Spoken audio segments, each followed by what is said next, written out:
Hello, welcome all in another session of reconciliation revision. This now I will be taking a comprehensive sum of RICO, जहाँ पे आपको trading profit and loss account भी बनाना है, cost sheet भी बनाना है और RICO भी करना है. Let's take this sum. The following figures have been extracted from financial accounts of a manufacturing firm for the first year of its operation. Direct material consumption, direct wages, factory overheads, administration overheads, selling overheads, bad debts, preliminary expenses written off, legal charges, dividend received, interest on deposits received, sales for 1,20,000 units is 1 crore 20 lakhs, closing stock of finished goods and closing stock of work in progress. Cost accounts for the same period reveals that the direct material consumption is 56 lakhs. Factory overheads recovered 20% of the prime cost. Administration overheads recovered 6 per unit of production.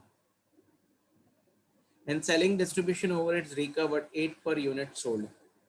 You are required to prepare costing profit and loss account and reconcile the difference between the two sets of books. तो ऊपर का data, ये जो आपको data दिया है वो finance का है, कॉस्ट का नीचे से दिया है, नीचे दिया है, and we have to now prepare both and then do the reconciliation. तो now let's do, we will do first, we will do cost sheet.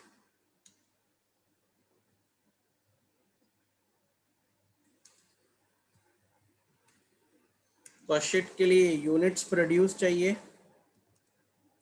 कितने यूनिट्स प्रोड्यूस है सर? दिया नहीं है. यूनिट सोल्ड,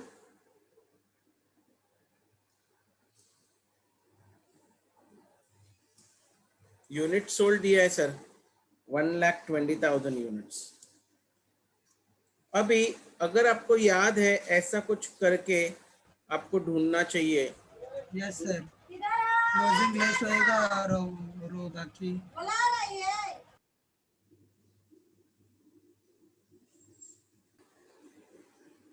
तो एक डेटा करना रहता है. वो डेटा क्या है बताता हूं. वो डेटा कुछ ऐसा है कि opening stock of finish goods,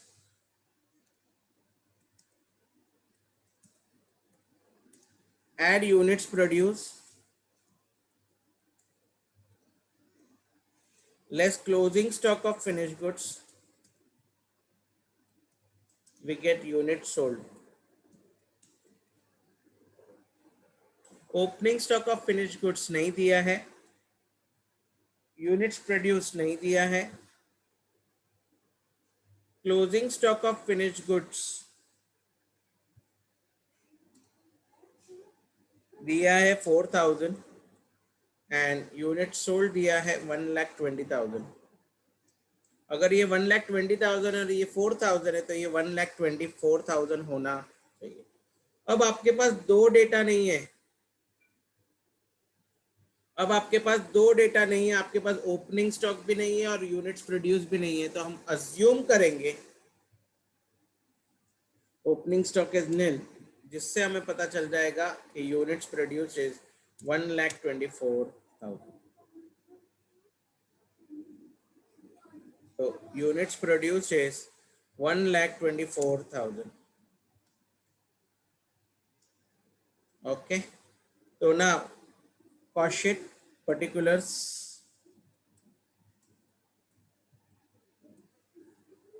Rupees and rupees per unit. Direct material 50 lakhs.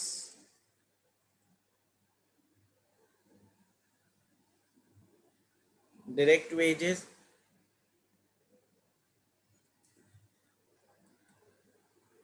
30 lakhs. Direct expenses नहीं है, या उसके बारे में I am taking the same figure of financial, जबकि कॉस्ट के लिए अलग से फिगर दिया है. Direct material is 56 lakhs. Direct wages के बारे में कॉस्ट में नहीं दिया है, लेकिन फाइनेंस में पता चला कि डायरेक्ट वेजेस है। अगर ऐसा कोई डेटा है जो आपको लगता है कि कॉस्ट में भी होना चाहिए और फाइनेंस में भी होना चाहिए और नहीं दिया है, तो we consider it as same, मतलब दोनों बुक्स में सेम रहेगा, क्योंकि आइदर ऑफ द बुक्स में ही दिया है। जैसे डायरेक्ट वेजेस ऐसा एलिमेंट है जो कॉस्टिंग में भी होता है और फाइनेंस में भी होता है, लेकिन कॉस्टिंग में वो कितना है वो अलग से बताया नहीं है, तो हम जो फाइनेंस में दिया है वही सेम हम कॉस्टिंग के लिए कंसिडर करेंगे। इधर वेरी क्लियर? ओके, तो डायरेक्ट वेजेस हम लोग फाइनेंस के लेंगे 30 lakh, same will take it here also. Direct expenses नहीं है, मतलब यही मेरा प्राइम कॉस्ट हो गया,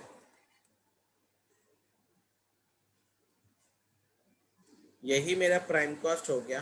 फैक्ट्री ओवरहेड्स, फैक्ट्री ओवरहेड्स में क्या बोला है? फैक्ट्री ओवरहेड्स के लिए 20% ऑफ प्राइम कॉस्ट, तो factory overheads 20% of prime cost. तो प्राइम कॉस्ट है 8,60,000, तो 8,60,000 का 20%, 17,20,000। 17,20,000, करेक्ट। फिर टोटल कर देते हैं, जिसको कोई नाम नहीं है, it doesn't have any name in cost sheet.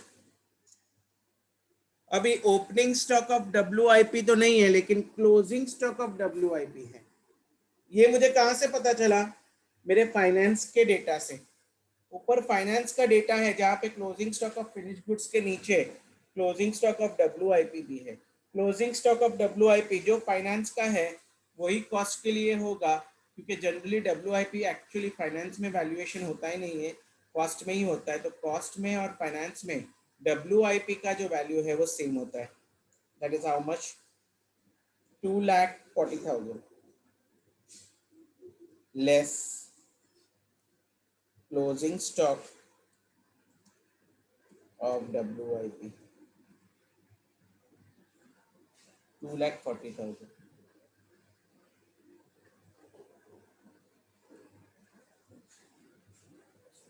Then I will get my works cost.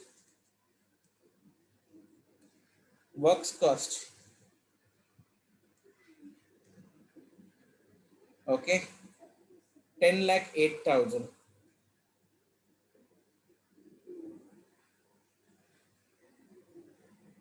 नहीं, 1,80,000. Okay.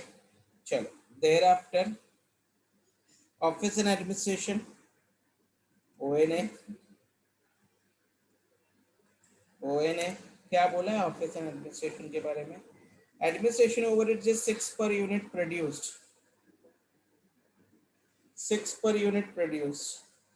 So can I say it will be 1,20,000, 1,24,000 units produced into 6. Okay, तो मुझे कॉस्ट ऑफ प्रोडक्शन आ जाएगा,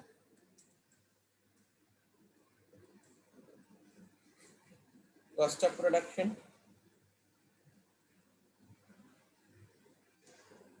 1,08,24,000। तो ये कॉस्ट ऑफ प्रोडक्शन आ गया। Opening stock of finish goods तो नहीं है, लेकिन closing stock of finish goods है, less closing stock of finish goods.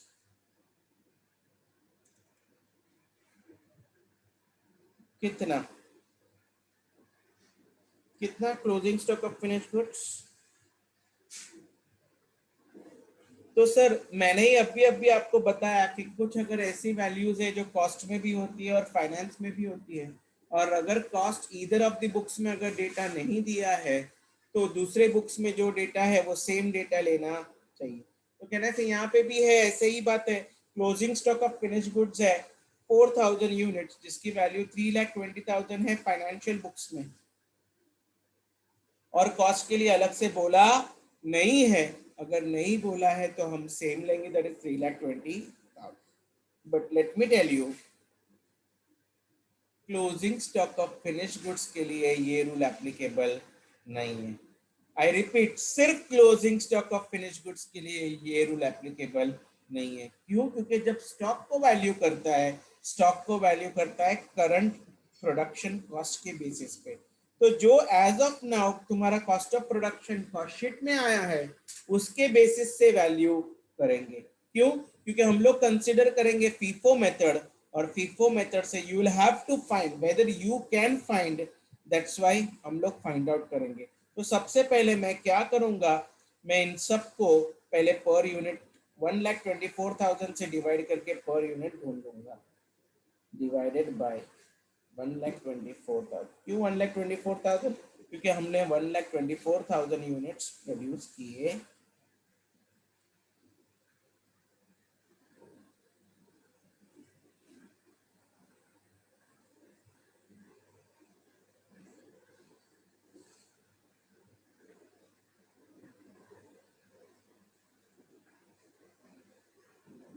Closing stock of WIP के नहीं। तो सर इट केम 87.29032। तो आपका closing stock of finish goods होगा जो भी पर यूनिट मल्टीप्लाइड बाय कितने यूनिट्स हैं, 4,000।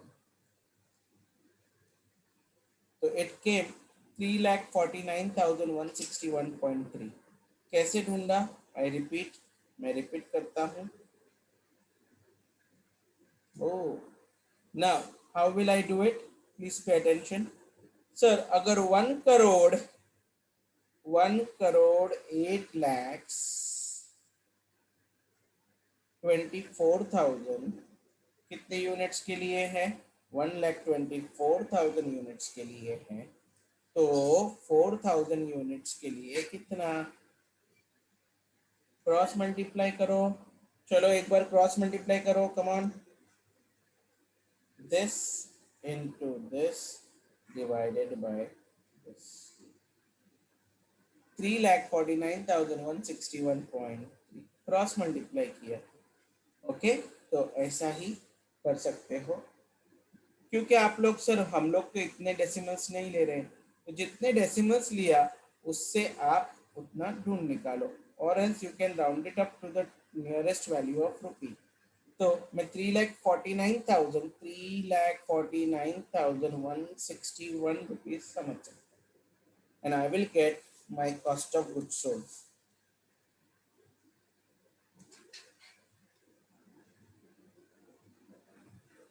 Minus this.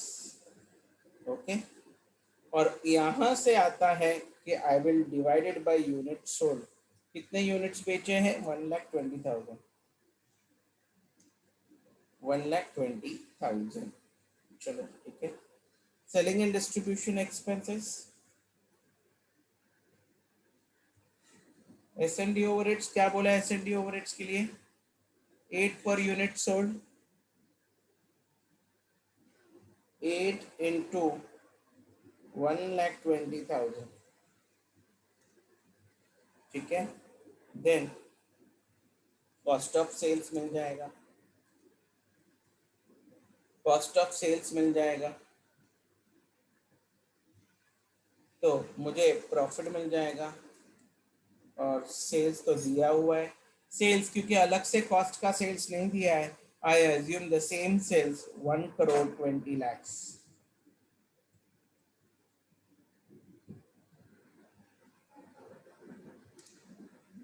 तो दिस इज मैं इन सबको मैं डिवाइड कर लेता हूँ।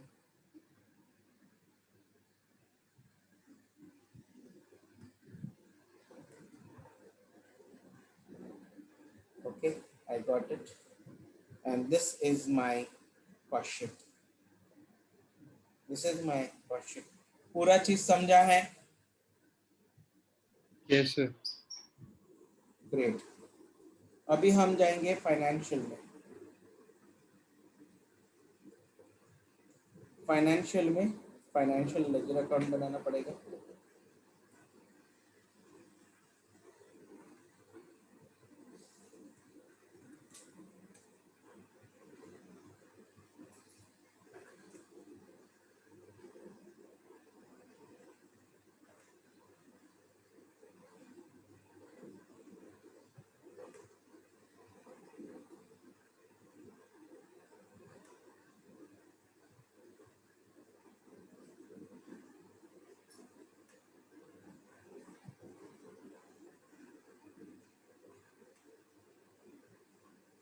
ओके चलो finance particulars amount particulars amount ना अभी फाइनेंस के लिए कुछ टेंशन ही नहीं है, आपको सब कुछ दिया हुआ है, आपको सिर्फ वो कॉपी करना है। To direct material 50 lakhs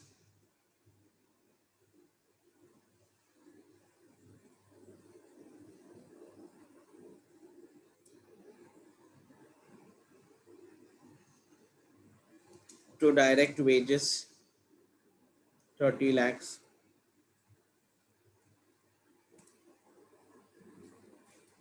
to factory overheads 16 lakhs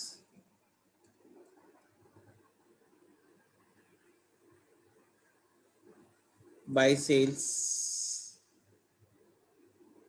is 1 crore 20 lakhs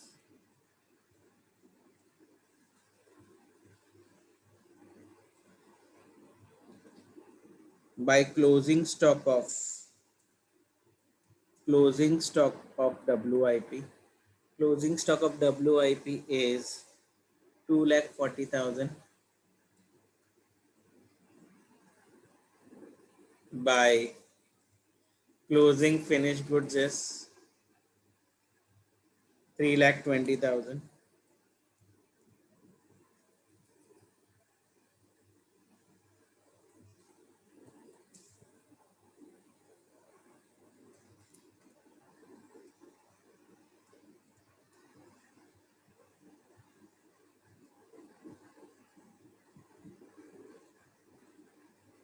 to gross profit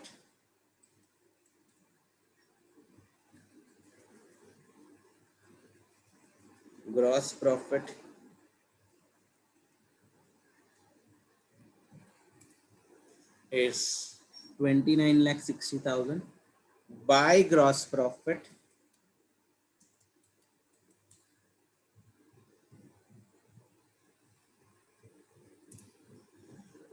then और क्या क्या है administration to admin overheads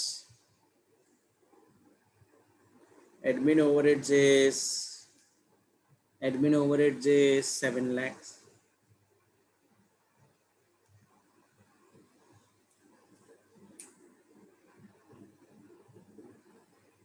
to S&D overheads is 9,60,000 to bad debts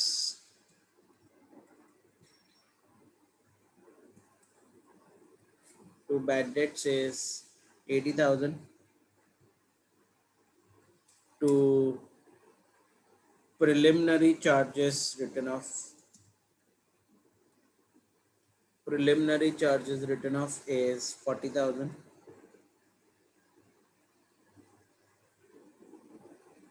to legal charges 10,000 to dividend received to नहीं होना चाहिए bye होना चाहिए income है रिसीव्ड है by dividend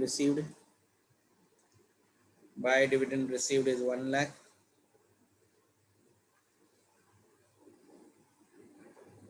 then interest on deposits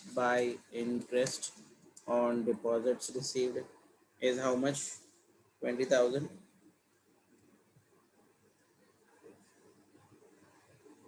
that's all so I get net profit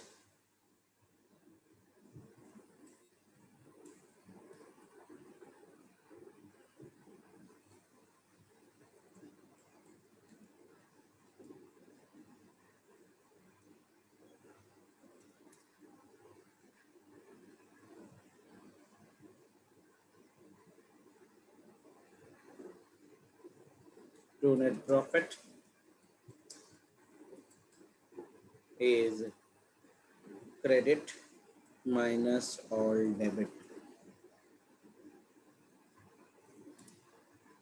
is 12,90,000 और यहाँ पे तो सिर्फ 56,000 फाइव नहीं 5,65,161 का प्रॉफिट है।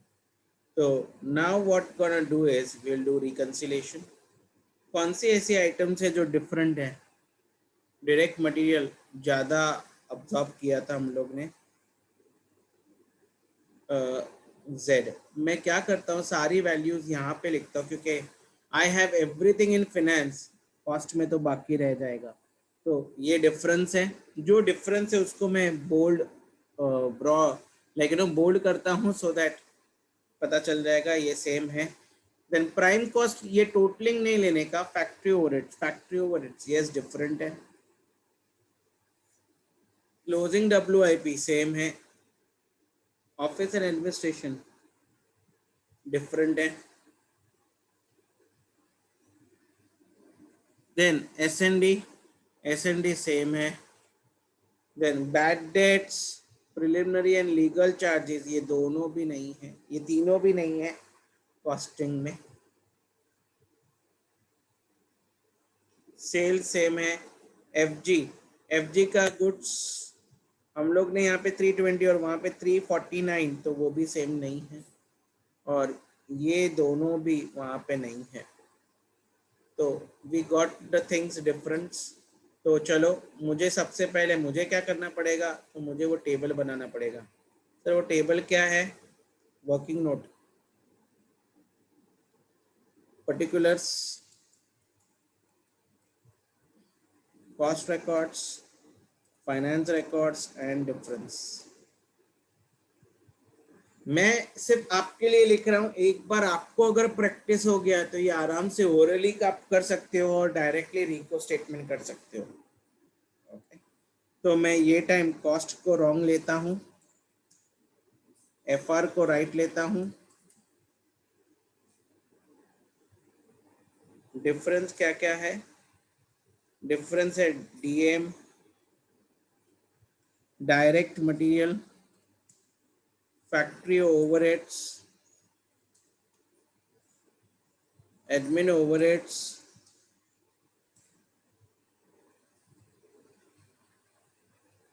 और फिर bad debts, preliminary expenses and legal charges, ये तीनों का एक। तो ये डेबिट साइड का हो गया। 1 2 3 4 5 6 बोल्ड फिगर्स होने चाहिए। 1 2 3 4 5 6 यस हो गए। यहाँ पे क्लोजिंग फिनिश गुड्स,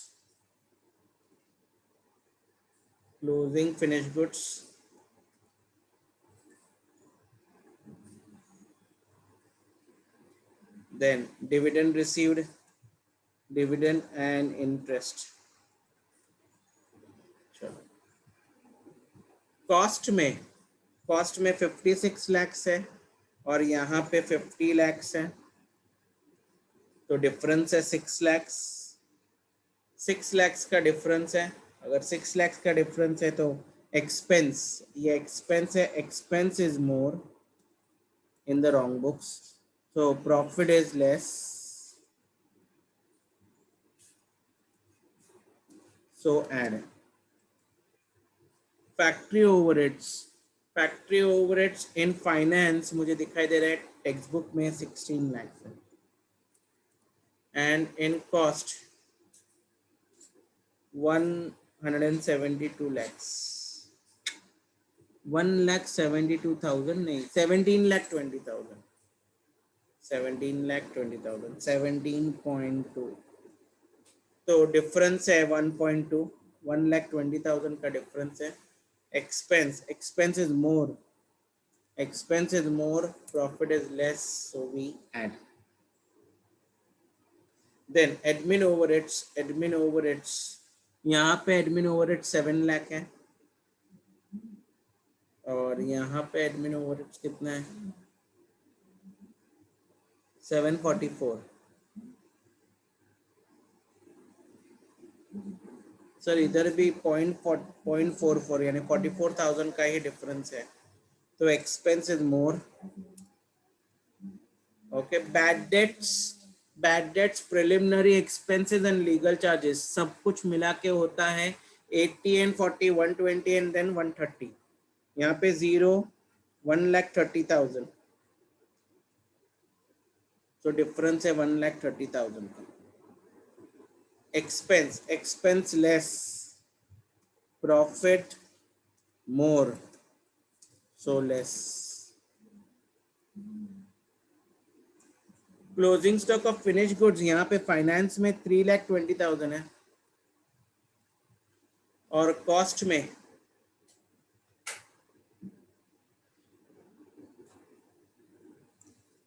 349,161,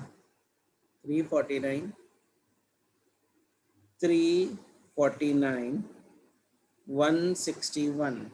तो डिफरेंस आ गया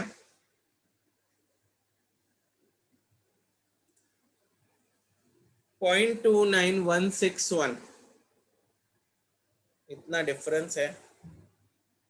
इनकम है, income is more, so profit is more, so less. Then dividend and interest, dividend received, interest received 1,20,000. यहाँ पे 0, यहाँ पे 1.2, डिफरेंस है 1.2.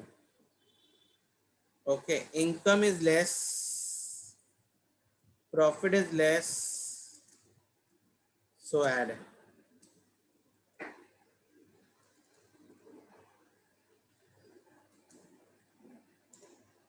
यस, मुझे मिल गया मेरा एड लेस. मैं आराम से अभी अपना रिको स्टेटमेंट कर सकता,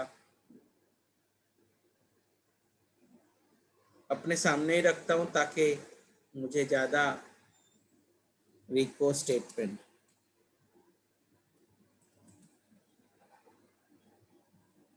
profit as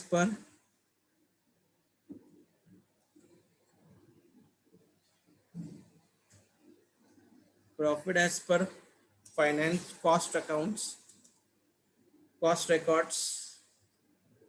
profit as per cost records कितना है? 5,65,161, 5,65,161. इतना मेरा प्रॉफिट है. Now let us see what all things are there in add. Add में है direct material,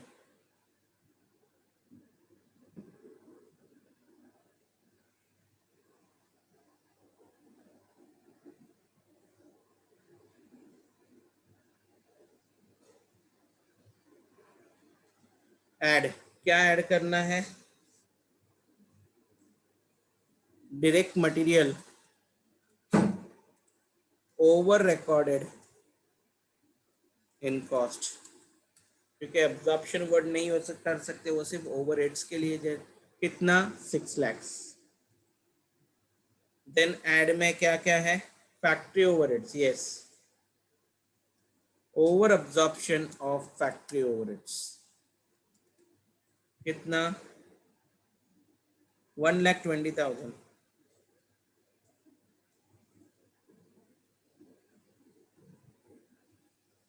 then expense admin overheads, वो भी यहाँ पे over absorption of admin overheads. कितना? 44,000.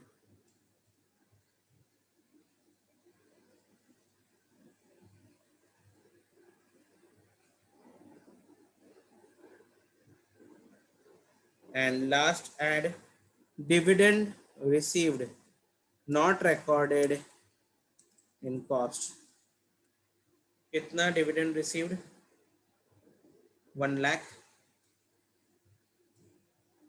And interest on bank deposit, dividend पूरा आ गया तो dividend कट करके interest on bank deposit not recorded in cost. कितना? 20,000.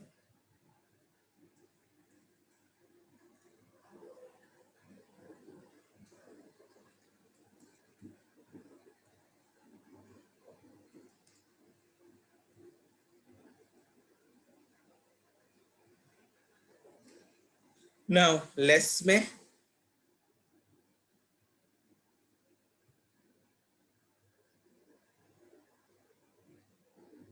bad debts expense not recorded in cost. bad debts एक में bad debts, फिर preliminary expenses and last legal charges, legal expenses.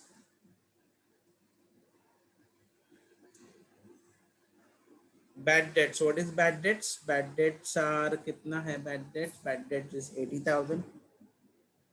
Then preliminary expenses is 40,000. And then legal expenses is 10,000. Then closing stock, closing stock over valued, यहाँ पे valuation है ना, तो over valued पूरा लिखना जरूरी है. Over valuation, over valued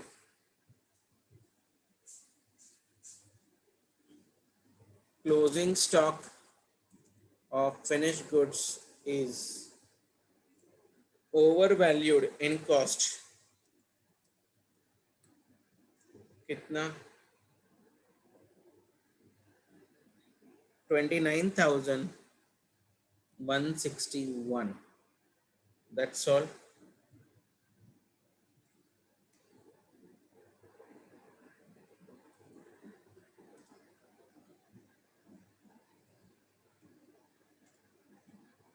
That is 12,90,000 should be my profit as per finance records. जरा चेक करता हूँ वही है क्या. 12,90,000. Yes, it matched. क्या पूरा सम समझा है start to end? Yes, sir. Okay, तो this was all about Rico. हम लोग ने कॉस्ट शीट कैसे बनाते हैं फॉर रिको. और ये लेट मी टेल यू, मैं वापस बोलता हूँ, रिवाइज्ड फॉर्मेट है कॉस्ट शीट का, लेकिन अपने इंस्टीट्यूट मॉड्यूल में कुछ भी नहीं बताया है. कॉस्ट शीट का जो रिवाइज फॉर्मेट है वो कॉस्ट रिकॉर्ड्स जैसे कॉस्ट रिकॉर्ड्स में होता है, ओके, वैसा ही दिखता है, मच बेटर है. और लेकिन अभी तक न्यू फॉर्मेट में अपने इंस्टीट्यूट मॉड्यूल में अभी तक वो इनकॉर्पोरेट किया नहीं है, इसलिए मैं यहाँ पे कंसिडर नहीं कर रहा. So that's all for this particular cost sheet reconciliation. We will meet in the next session for the next revision. Thank you very much. God bless you all. Thank you, sir.